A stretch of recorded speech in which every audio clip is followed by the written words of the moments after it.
Evening, everyone. My name is Amy Hoag. I'm the Assistant Director of Communications for the Goodman Community Center, and I'm happy to welcome everyone and thank you for joining us. Tonight, we're kicking off our first community chat with our new CEO, Letesha Nelson, with a super familiar face and name, former Executive Director Becky Steinhoff.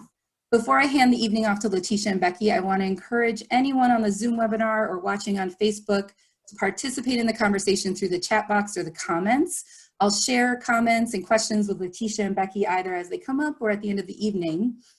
So with that, I'll hand it off to Letesha. Okay, this is kind of nice. Hey, Becky, it'll be a good night for us. Thank you all who are joining us right now, and I'm looking forward to having this conversation with Becky. You guys make sure that you chat or ask us questions as we go through, and we'll be happy to answer those. I thought this would be a good time for me and Becky just to talk about where the organization has been, where Goodman has been, how she built up this community center in such a fashion, and then where now do I take it? So Becky, I'm gonna just ask you, first of all, how are you feeling after being gone for just a couple of months, and now I'm in there, but just thinking about all of the things that you've done thus far, how are you feeling? Well, it's a bittersweet. It's bittersweet for sure. I mean, there's nothing in the world maybe my family, at least some of my family members, I love more than the Goodman Community Center. I mean, it's been my place and my home for 30 years, and I've watched it grow and flourish and been able to be involved with so many incredible people.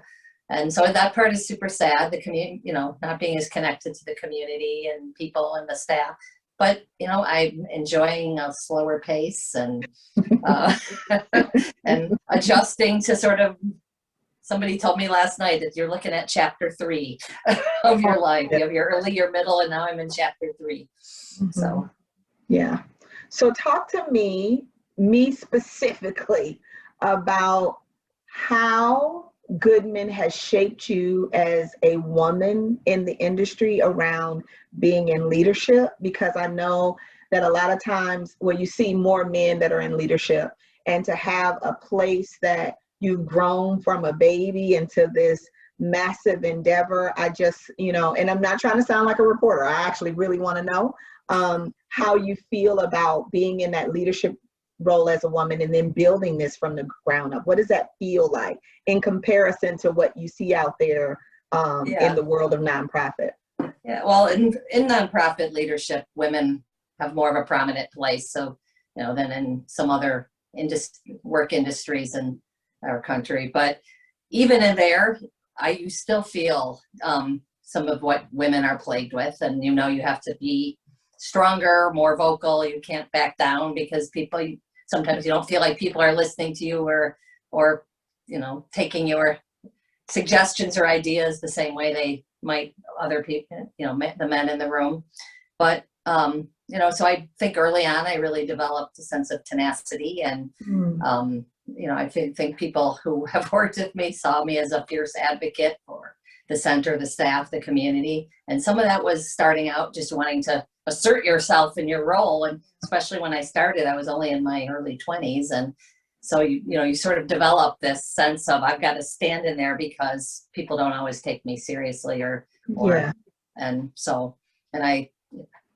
so there is some of that, but I feel so blessed. I mean, and to be able to have the job I had for that long, to be, always working with a board and staff that allowed you to take risks and develop things, and not always the same way everybody else does, and being sort of innovative and trying to incorporate best practices with innovation. And I feel really lucky to have been given that opportunity for 30 years, and the result of that is with the community and with my support, and has developed a pretty amazing space and place.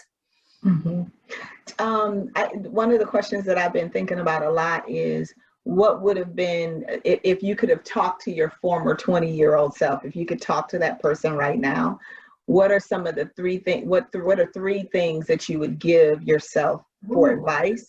as you go through that journey, because now it's been 30 years. You can look way back there and you can see all of the things that may not have gone the way you wanted, or went too fast, or not fast enough. And it could also deal with the people that you met. You wish you may have had a better relationship with this person early on, or that one. Right. What would you tell yourself? Give me those three top things. I often think back of when I first started. I mean, I was young, and what a completely different leader I was then, and how immature I was. And, you know, because Goodman was really small, it was only 2.5 staff when I started, and, you know, only 3 programs really that we offered. I just sort of grew and learned by the seat of my pants. I never had a whole lot of formal management training, or, you know, so now you go back and reflect and go, wow, I mean, I would have never run the center the way I did back then when I was 23 years old and figuring it out. But, you know, that's a hard question. So I asked you when you asked me to do this, if you were going to give me your questions so I could be prepared. And you said you would, and then you didn't. I was I'm thinking, what would she ask me? What kind of questions would she ask me? I've been thinking about it. I'm like, what would her former self tell her? I think one of the things that's biggest for me is always assume good intent. Mm-hmm. Whenever you're dealing with people, whether it's family members, staff, donors, the funding community, never ever. I used to always, get in a lot more drama, and now I've become like the anti-drama person, but don't ever assume ill intent. When you hear something, take a deep breath and say, let me go figure out what this is. Yeah. And I think almost always there's no ill intent, and all kinds of, challenges can be avoided by just taking time, being mature, asking good questions, and never ever assume ill intent until it's proven. Yeah, that would be one. That would be a big one. What else? You can talk. How about you? You can talk while I'm thinking. Well, I'll tell you, because I haven't been with Goodman for 30 years, but I have been in nonprofit for more than 20, and I think one of the things that I remind my former self, if I could go back to my baby self who just wanted to be heard and wanted to be seen and taken seriously, I think that I would tell myself not to make it so serious all the time, because I think that there is a time and place for you to have that seriousness. I think that sometimes it requires you having the right people at the table too, to have those conversations. But you stress out so much when you're a woman, when you're African American, when you are in a leadership role and have all of those 3, you stress out so much about being heard or being taken seriously that you can't enjoy the ride. You can't enjoy it. And so I would tell my younger self, enjoy the ride, because the journey is the best part. Like, going through the journey in nonprofits has gotten me to this place. It's gotten me to be in a position to oversee a great organization with great staff and great vision. And I get to be a part of that now. But maybe if I had taken myself a little less serious and had a little more fun, now I could just say, whew, I'm in the place. Well, but I still have that bit of, you know how you are when when you try to. And it's still real. I mean, it's still real. And, in some ways, even though it maybe wasn't as fun all the time and you weren't as relaxed all the time, but it probably makes you a stronger leader, more self-aware, more, because you've had to constantly be. So in some ways, even though it's challenging, it probably makes you a stronger leader. Yeah. But I like the days when you can walk into a staff, and I've had one of these recently. We had our all-staff meeting on Friday, and after the all-staff meeting, there was so much laughter just around. Like, I'm in my office, but I could hear all of the voices, them talking about what just happened on the staff meeting, who said what, and laughing and having that conversation with one another. And so it drawed me out of my office. And those are the days that I love, when I can just walk into a room where the staff is just happy in a way that's, to me, productive. Like, it is a way for us to connect. We're so, with our noses down, trying to get work done so much. When we can have the opportunity to just connect with one another, I think those are the days that I really just love. Well, just wait until the center is in full operation. Oh, I cannot wait. It's pretty amazing. And I've told many people that one of my favorite things is on a really busy day to stand in the lobby at Ironworks and watch little kids to older adults, all different races, religions, socioeconomic groups. The place is just hopping and amazing. And that's my favorite. It's so gratifying to see. In Goodman, once up, you'll see even more. It's already a special place you're seeing, but even more so when the community is fully engaged in it. Oh yeah, I can't wait. That's where my heart and soul lies. I can't wait. I know I'm gonna be busting open because it's gonna be all of what I love all in one place. I don't know how I'm gonna take it. I think I might just bust open. Well, it's hard work, but it's also a lot of fun. Yeah, it really is. It really is. So let me ask you this. So, the COVID is still going on. And one of the things that we get asked all the time lately is about how we're going to ramp up things. But I would love for us to talk about what were some of the things you guys did early on as you had to close. What were some of those early decisions that you had to make? I think as we go into what, the word ramping up, it keeps coming up, but it's not going to be like a fast in a hurry. It's going to be a slow process for us to get our doors back open and start all the work again, but continue the work, but start to the level that we were at. Mm-hmm. But I really want to hear about how that all started from inception of COVID to now. Sure. I think similar to a lot of nonprofits. With the original one, it was a lockdown, so we had to close our doors. But I was particularly proud of our staff and our board in that transition from being locked down in mid-March to having programs up and running virtually or drive-through in terms of the food pantry and meal delivery happening within not even 2 weeks. It took us a week to get the meal delivery program up and running. And within 2 weeks, our staff was connecting with families, offering virtual programming. We did several partnerships with our schools and getting school supplies and other things families needed. So I was super proud of how quickly and nimbly our staff adjusted to a crisis that in a lot of ways was paralyzing. Mm-hmm. But that's why we're there, and we needed to make that switch pretty quickly, and they absolutely did it. And we continued that until summer, and then we also developed tons of protocols and policies and procedures around reopening, and that was really hard. It was like doing it on quicksand, a foundation of quicksand, because every time you thought you'd have something would change and you'd have to retool. And but we reopened in June for summer programming and continued through this, the fall when schools were closed, and we really were the in-person virtual learning place for so many of our kids. And and hopefully by summer of this year, and we'll be ramping up and reopening. I just, before we started, learned that we now can start having larger group gatherings. So our facilities are going to start becoming more active.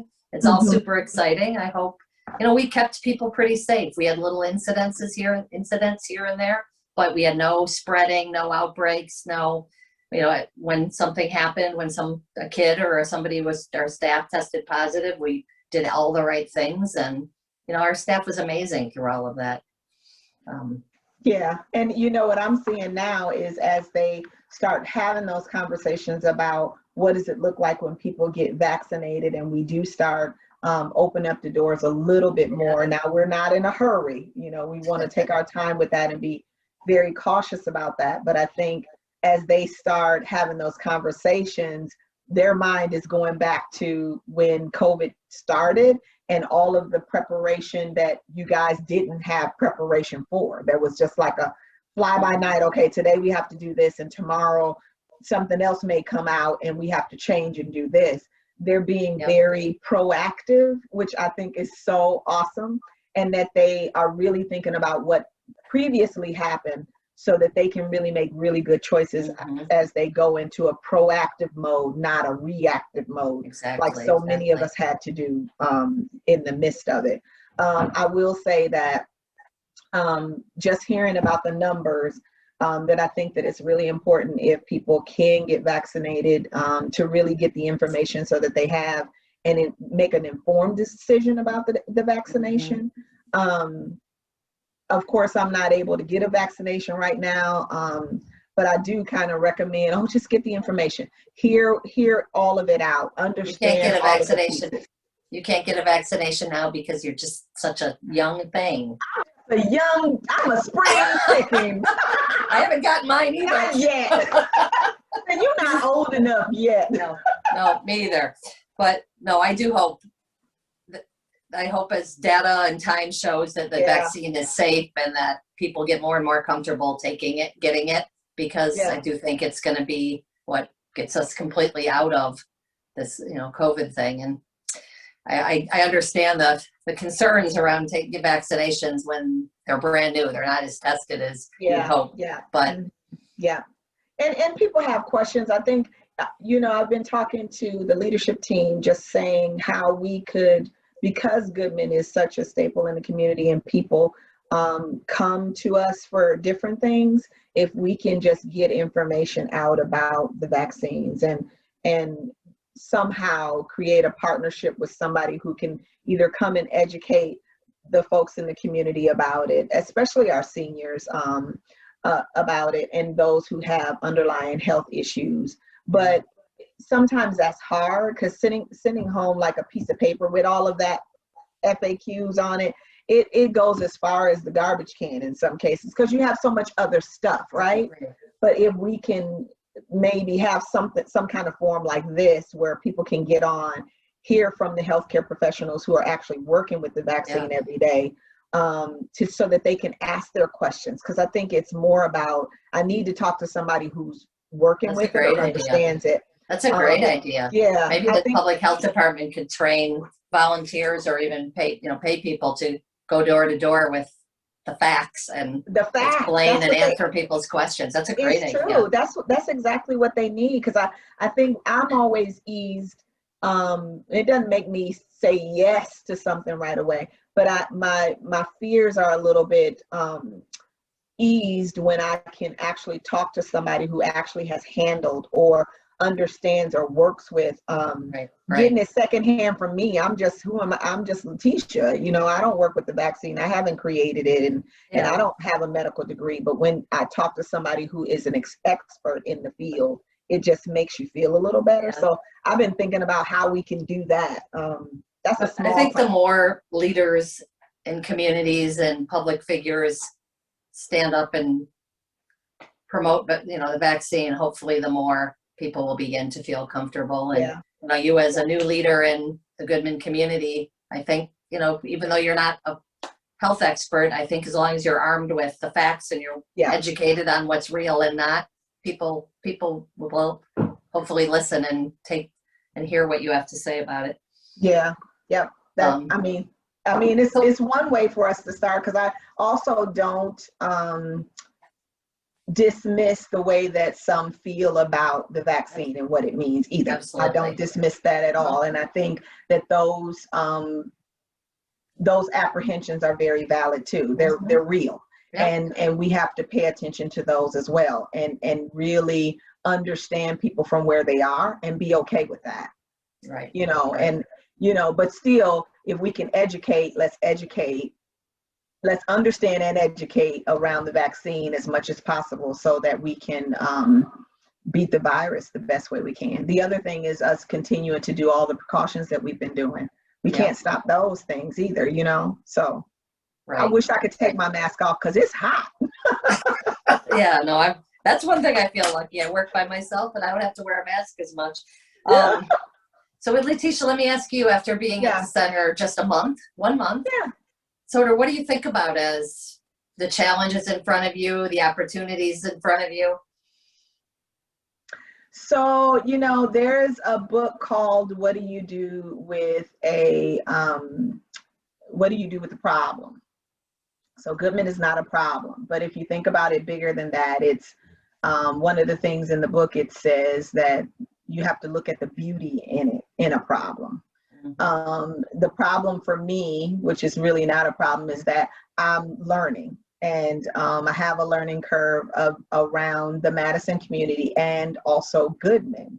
However, the beauty in it is that I'm connected to every piece of what's there. That's the beauty. So then it creates in me an opportunity to see how I'm going to take that and do something with it. You've already built the base of that organization in such a way that, you know, I just have to come in and put my little hot sauce on it, because it has absolutely everything to really be a viable resource in the community, and it has been. So then where is the next level for us? And so that's the beauty, you know. One of the things I was thinking about, and this isn't when you asked, you know, about how my leadership has changed over, you know, 3 things, and this isn't exactly that, but it's related, I think, is, you know, when I first started, the center was very small. We only had 2.5 staff. So as I got into learn more and more about the community, the more I saw the incredible need that wasn't being addressed. And the way to do that, because, you know, was very grassroots. So it was me and the parents of kids I met and some of our older adults and community members who volunteered in a program I started. And we really pulled it together and did it. And the natural evolution of an organization as it grows is to become more and more staff driven, more and more governance driven by the board. And those are good things. They create a good, solid, strong organization. But I think as you look at the next chapter, and I've mentioned this to you as you talk, as we've met, getting back maybe a little bit to that grassroots, especially coming out of COVID, where we haven't had as much contact with people in the same way, is really, you know, an opportunity for you to get to really know our community, is to sort of go back to, you know, as we grew into the Ironworks campaign and then the Brassworks campaign, it just grew really fast in between those. We sort of lost touch with some of that original early stuff. And really, when I think of something, I go and talk to a staff person. I don't pick up the phone and call a parent as often as I, back then, that's all I did. Is so I wonder what Zena thinks, that Staples thinks of this. I'm going to call and talk to her. And a little more of that, a little in a grown-up way, if that makes sense. It's a grown-up organization. That's funny that you said that, because I talked to one of our staff today in one of my one-on-ones, and the one thing that she said, which just resonated with me, she said, even though we're this big old teenager, she said, she said we're grown up. We're grown up. We're this big organization. And in my mind, I was thinking a teenager. And she said, but the heart and soul of us is what we can't lose. We have a soul. Goodman has a soul. And we just have to keep speaking and feeding the heart of that soul. And that just resonated with me. So that connects to what you just said about getting back to that grassroots place, which is the soul of Goodman, and then feeding the heart of it so that it doesn't lose it. Like, you just gotta keep feeding it. So when she said that, I was like, of course, I'm writing that down. Seems like every time I meet with a staff member, they say something that just wows me, and I'm like, oh my God, where'd they get that? Who said that? There's a lot of super smart staff there. Oh my gosh. And they have a lot to say, and they have a lot of good messages for me to take away that I've been taking away from them too. So it's been good. It's been really good. So yeah. So the next topic for us is to talk about International Women's Day. Okay. We just started March 1st, started the Women's Month celebration. And International Women's Day is coming up, and we do some wonderful things around that. And so I wanted you to talk about that and how Girls Inc. ties into that for us at Goodman. Sure. Oh gosh, how long has it been? We started International Women's Day, well, in 2014, we sort of began looking at becoming the Girls Inc. of Greater Madison. We were a participant in Girls Inc., but we didn't run it. We weren't the affiliate. So we started that, and a couple years, I think it was a couple years after that, we had our very first International Women's Day event, and it was at the center in Ironworks, and it was really mostly moms and daughters and a few speakers. And it was really well received, and parents loved having an event they could do with their girls. So the next year we decided to take it to the Discovery Center, and Lisa Payton Kerr was our MC that year. And we met Unique Gibson Jones for the first time, and she came and was part of our event as well. And anyway, and then it just grew from there. And one of the things I like the most about it is there's so many girls and moms or important women in their lives that they bring to that event. So it's a really good balance between people who financially support, maybe volunteer with Girls Inc., but also those moms and those girls. And it's an important thing for our girls to see, to be able to be with their moms and to see strong women leaders in our community, and some, or speakers that we bring in who maybe aren't from the community, but are super impressive and have overcome obstacles and done really amazing things. And to really begin to understand that Girls Inc. is all about helping girls see that can be me. There's nothing limiting my future if I put my mind to it and I get the support I need in the places where I need it. And I think Girls Inc. does a beautiful job sort of advocating for lifting up, empowering girls and young women. So this year we, I was talking to Michelle, who's our Chief Development Officer, about what we're doing for International Women's Day this year. And we are doing something virtually because of COVID. We can't have something in person. And what that department has come up with is to have our International Women's Day really geared around Girls Inc. again this year. And we are going to be doing 500 care kits for our Girls Inc. participants throughout the city. And so what that means is they've been gathering all these different things that girls can use, things to make them feel good, nice smell good things, just, girly things, journals, things of that nature from local organizations and businesses within the community. And we're going to package all those things up, and they're going to get a special package from us this year. The other thing is we're going to try to raise up to $50,000 for this event. And I just think that what better way to support the girls in the community than through this lens. I mean, no, that's super special because, and I'm being stereotypical here, but boys, you're a girl. Boys are home virtually and they connect by playing games, and girls are, very social, very touchy, very, and this has got to be super hard to not be able to be with your friends and your community the way that you are used to being. And it's got to feel very isolating for a lot of the girls. And not that it isn't for boys. I don't mean to minimize what boys are going through, but I just know my two kids, my daughter is totally social and she's so touchy-feely and so emotionally attached directly, where my son is not as much. The good thing too about girls is while they do like the touchy-feely, I know girl basketball players too, and being strong as a young woman and as a woman is so important, and not taking the word strong and twisting it and making it something that it's not. Strong is the new pretty.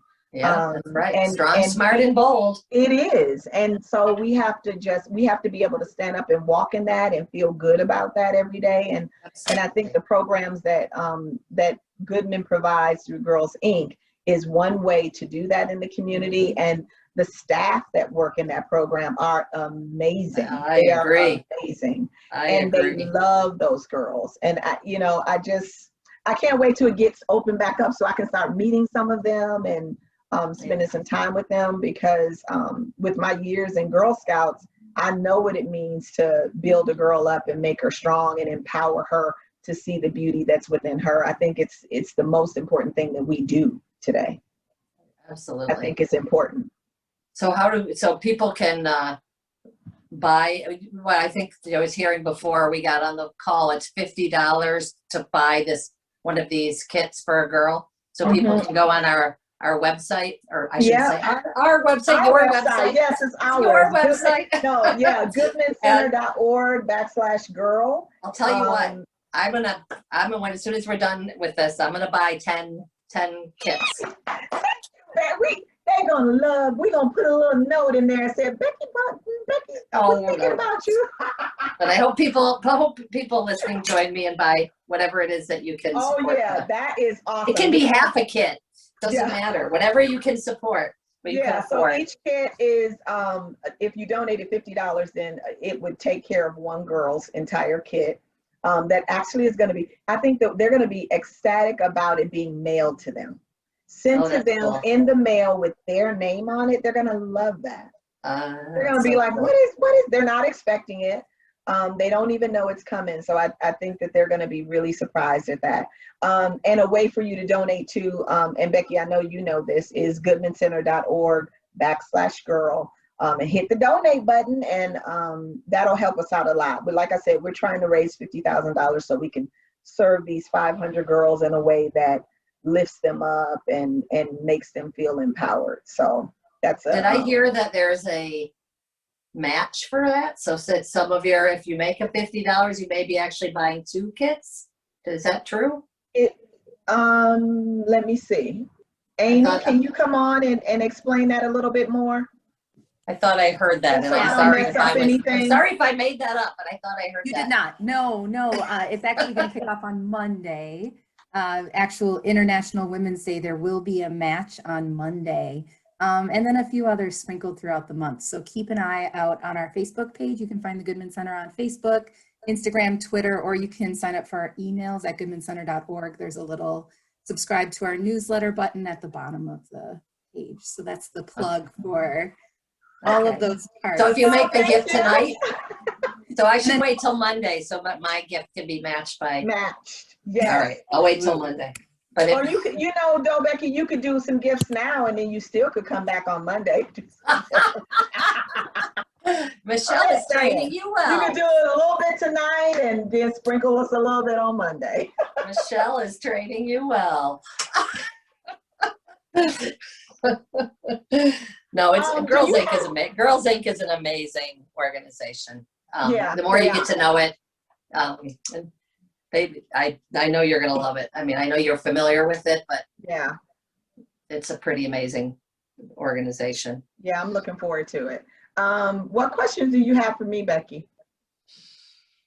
Boy, I mean, I asked one, but the more I talk to you, Letesha, the more I feel so happy and secure and comforted that Goodman is in really good hands. I mean, you exude nothing but, but competence and capacity and professionalism, but also with a lot of heart.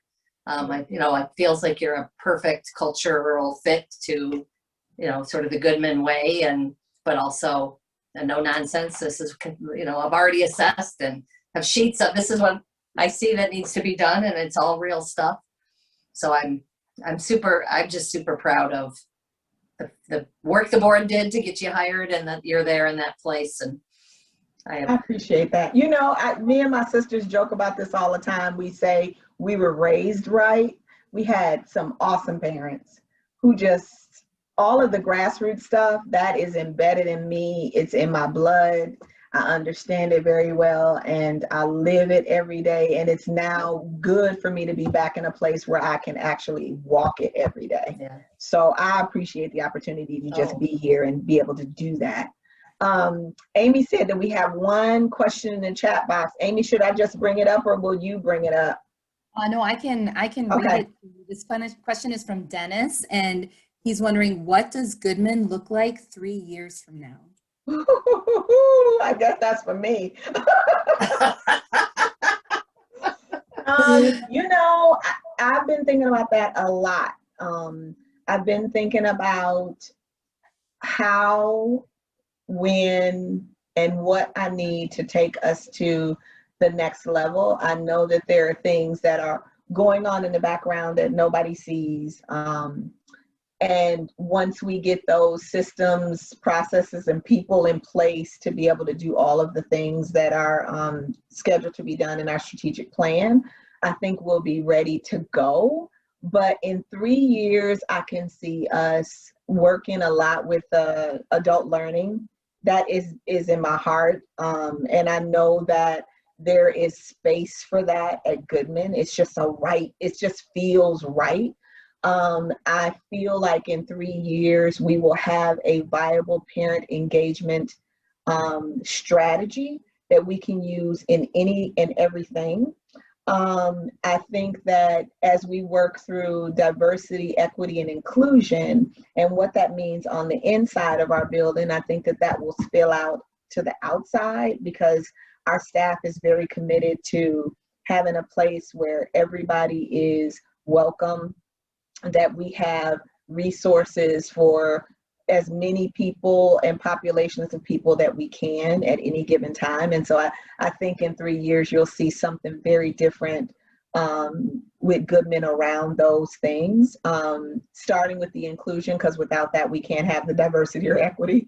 And I also think that we'll be a place where not only our girls program will grow, but I think that we have a space where we could have some really good boys program as well that could match that girls program. We have some men there that are, I have, the only other man that I know, that the only 2 men that I know that have hearts like these men would be my own father and my husband. They're just the kind of people that'll just pull you up by your bootstraps, give you whatever you need to make it. Like, we have men in our building that are doing it every day with our youth. Some of them have been doing it for 25 to 30, yes. 30 years. That's right, Becky. So I walk in there in the morning and I see the face of my father, is what I like to tell everybody at the office all the time, because he was so much that kind of person that would do anything and get anything for you if he could. And the men in that building, as well as the women that are there, are always thinking about, well, what can I do? What kind of resource do we have that we can give? And so I think in 3 years, we're gonna be busting at the seams with that kind of community spirit. And I think people are gonna feel it a lot more, see it a lot more. I know one of the things that Becky tasked me with is, her and I were having a talk, and she said, what I can see for you is getting back into the community, not just me, but also the staff, getting back into the community in a way that you face to face with that person. That connection is very evident that it's needed. And so I can see in 3 years us being back there. That former self Becky talks about, that when she was going door to door and dropping children off at their homes at night and all of that, I can see us getting back there.